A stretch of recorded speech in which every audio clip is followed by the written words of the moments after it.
வணக்கம். நான் உங்க சாவி. அன்எம்ப்ளாய்மெண்ட். அன்எம்ப்ளாய்மெண்ட் இந்த வார்த்தையை கேட்கும்போது உங்களுக்கெல்லாம் என்னங்க தோன்றுது? ஆமாங்க. வாழ்க்கையில பார்த்தீங்கன்னா, நமக்கு பணம் ஒரு இன்றியமையாத விஷயம் தான். பணமே வாழ்க்கை கிடையாது. பட் இருந்தாலும் அந்த பணம் இல்ல அப்படின்னா, நம்மளால எதுவுமே பண்ண முடியாத ஒரு சூழ்நிலைக்குள்ள நம்ம தள்ளப்பட்டுட்டோம். உண்மையிலே பார்த்தீங்க அப்படின்னா, இன்னொரு விஷயம் என்னன்னா, நம்ம எல்லாருமே நம்மளுடைய ஆசைகள கட்டுப்படுத்திக்கிறதுக்கான காலகட்டம், சரியான காலகட்டம் இதுதான் நெனைக்கிறேன் நானு. ஏன்னு வச்சுக்கோங்களேன், அதிக சம்பாதிக்க பட அதிக சம்பாதிக்க சம்பாதிக்க என்ன ஆயிடுதுன்னா, நம்மளுடைய எண்ணங்கள் மாறுது. நம்மள அறியாமயே மாறுது. எக்ஸ்பீரியன்ஸ் பண்ணாம சொல்லலங்க. எக்ஸ்பீரியன்ஸ் பண்ணியே தான் சொல்றேன் நான் இது.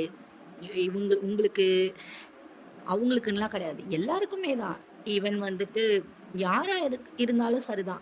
எல்லாத்துக்குமே ஒரு கட்டுப்பாடு அப்படின்ற ஒரு விஷயத்தோட நம்ம வாழ ஆரம்பிச்சிட்டோம் அப்படின்னா, இந்த வாழ்க்கை ரொம்ப ரொம்ப ரொம்ப ரொம்ப பியூட்டிஃபுல்லா இருக்கும். ஆக்சுவலா பார்த்தீங்கன்னா, இன்னைக்கு ஏன் இந்த டைட்டில நான் எடுக்கணும் அப்படின்னு ஆசைப்பட்டேன் அப்படின்னா, தற்செயலா இன்னைக்கு என்னுடைய ரிலேட்டிவ் ஒருத்தவங்க கிட்ட பேசக்கூடிய சந்தர்ப்பம் எனக்கு கிடைச்சது. அப்ப அவங்க என்ன சொன்னாங்க அப்படின்னா அவங்க இருக்கிற பர்ட்டிகுலர் பிளேஸ்ல அவங்களுடைய தோழிகள் எல்லாருமா சேர்ந்து ஒரு இடத்த சுத்தி பார்க்கலாம் அப்படின்னு பிளான் பண்ணியிருக்காங்க. ஒரு ஆளுக்கு ரூ. 500 ஸ்பெண்ட் பண்ணி கார்த்தால 8 மணிக்கு கிளம்பிட்டு அதோட ராத்திரி 8 மணி வரைக்கும் அவங்களோட டிராவல் இருந்திருக்கு. அதில் அவங்க அனுபவித்த ஒவ்வொரு விஷயங்களையும் அவங்க அவ்வளோ அழகாக சொல்கிறத கேட்குறப்போ ரொம்ப பியூட்டிஃபுல்லாக இருந்தது. ஆக்சுவலாக நம்ம நினைக்கிறோம் இப்படி இருந்தால் தான் வாழ்க்கை அப்படின்னு. அப்படி இல்லைங்க. நம்மளுடைய அந்த பர்ட்டிகுலர் இடத்துல இருந்து நம்ம வெளியில் பார்த்தா இந்த உலகம் ரொம்ப ஒரு அழகான உலகம். ஆக்சுவலாக பார்த்தீங்கன்னா என்ன அப்படின்னா, நம்ம அதில் இந்த பிஸி லைஃப்பில் பல விஷயங்களை நம்ம கவனிக்க மறந்துடுறோம். இப்போ என்னையே எடுத்துக்கிட்டீங்க அப்படின்னா, எங்கள் காலேஜுக்கு நாங்கள் ட்ராவல் பண்ணி போகும்போது கிட்டத்தட்ட ஒரு 3 மணி நேரம் 3 கிலோமீட்டர் நாங்கள் ட்ராவல் பண்ணுற மாதிரி இருக்கும். ஓகேவா?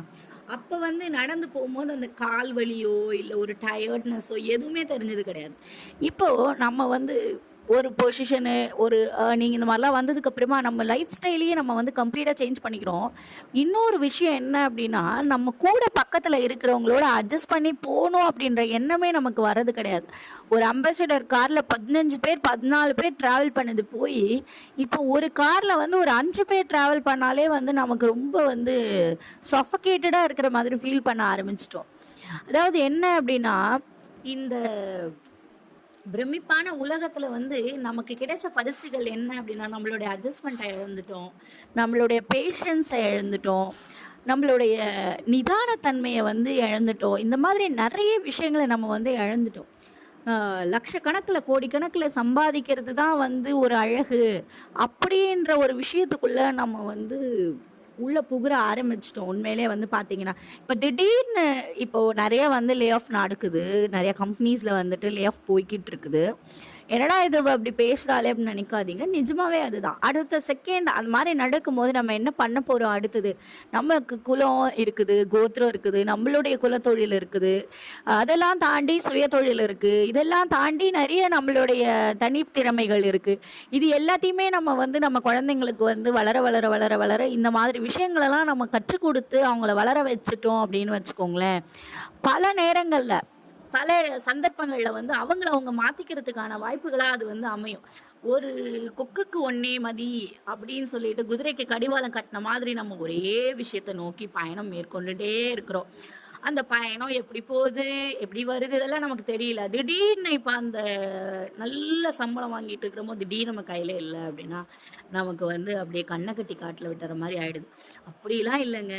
ஏங்க 20,000 சம்பாதிச்சா சந்தோஷமா வாழ முடியாதா? 40,000 சம்பாதிச்சா சந்தோஷமா வாழ முடியாதா? நம்ம எண்ணங்கள் நம்மளை நம்மளை கண்ட்ரோல் பண்ணுதே தவிர நம்ம வந்து நம்ம எண்ணங்களை கண்ட்ரோல் பண்ணுற அளவுக்கு வந்து நம்ம யாருமே வந்து இப்போ இல்லை. அதுதான் உண்மை. ஆசைகளை வந்து கட்டுப்படுத்திக்க வந்து எப்போ நம்ம பழகுறோமோ இந்த அன்எம்ப்ளாய்மெண்ட் அப்படின்ற வார்த்தைக்கு வந்து ஒரு அர்த்தமே இல்லாமல் போயிடும்னு நினைக்கிறேன் நான். சுய தொழில் ஒன்றை கற்றுக்கொள், கவலை உனக்கில்லை, ஒத்துக்கொள் அப்படின்ற ஸ்டேட்மெண்ட்டை எல்லாருமே கேள்விப்பட்டிருப்பீங்கன்னு நினைக்கிறேன். ஆமாங்க, நம்ம குழந்தைங்களுக்கு வந்து படிப்பு மட்டுமே வாழ்க்கை கிடையாதுங்க.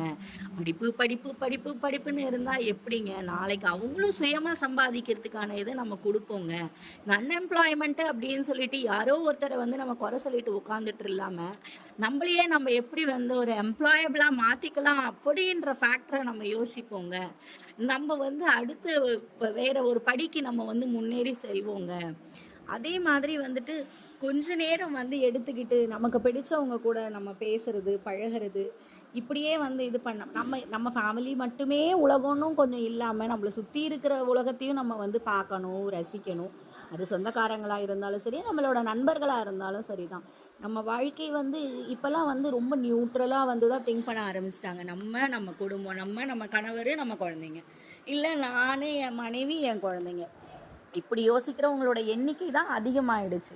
இந்த சிந்தனையிலேருந்து நம்ம வெளியில் வரணும். சுற்றி இருக்கிற உலகத்தை நம்ம பார்க்கணும். எவ்வளோ ஒரு அழகான உலகம் தெரியுமா இந்த உலகம். வந்து கனெக்ட் பண்ண தான் அதில் இருக்கிற பியூட்டி நமக்கு வந்து தெரியும்.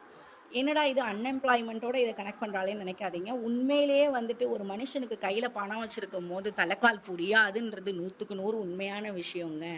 நாளைக்கு வந்து நமக்கு வந்து அந்த பணம் மட்டும்தான் வந்து, இந்த பணம் இல்லைன்னா நம்ம எப்படி வாழ்க்கை நடத்தணும் அப்படின்றது வந்து ஒரு பெரிய ஒரு சேலஞ்சாக தான் வந்து இருக்கிற மாதிரி ஒரு எண்ணங்களை நம்ம வந்து தோற்று வச்சுக்கிறோம்.